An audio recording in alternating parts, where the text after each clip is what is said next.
দিদি এত ফুলকপি কাটছিস কেন রে? আজকে আমাদের বাড়িতে ফুলকপি দিয়ে পিঠে হবে, তাই জন্য আমি এখন থেকে জোগাড় যন্ত্র করতে বসে গেছি। অনেক রকমের পিঠে হবে আজকে আমাদের। কি কি পিঠে হবে?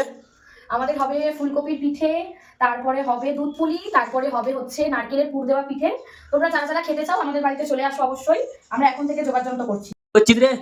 এই দেখ আমাদের পিঠের প্রিপারেশন চলছে। চালগুড়ি মাখা হয়ে গেছে, এখানে চালগুড়ি লেচি বানানো হয়ে গেছে। মা এই খোলগুলো করে দিচ্ছে, কারণ এগুলো আমি করতে পারি না। আমি খালি তরকারি পুর করবো আর এই পিঠে রেডি করবো। দেখো গাইস, ফুল দমে পিঠে তৈরি তোর শুরু হয়ে গেছে। দিদি একটু দেখা কেমন পিঠেটা করছিস। এই যে পিঠের খোল মা তৈরি করে দিয়েছে, এর মধ্যে তরকারি দেবো, তারপরে এটাকে বাস মুড়ে দিতে হবে। এটাকে এরকম ভাবে মুড়ে দিলেই পিঠে রেডি। এতগুলো আমাদের পিঠে তৈরি হয়ে গেছে। এটা তরকারি পিঠে, এখনো অনেক রকমের পিঠে হবে। যারা যারা খাবে আমাদের বাড়িতে চলে আসো। তরকারির পিঠে ভাপানোর প্রিপারেশন মা চালু করে দিয়েছে এই ঝাঁঝরির মধ্যে। আর বাস কিছুক্ষণের অপেক্ষা, তাহলেই আমাদের প্রিপারেশন একদম রেডি হয়ে গেছে। আমাদের পিঠে তৈরি, পুরো গরম গরম নেমে গেছে। এবার শুধু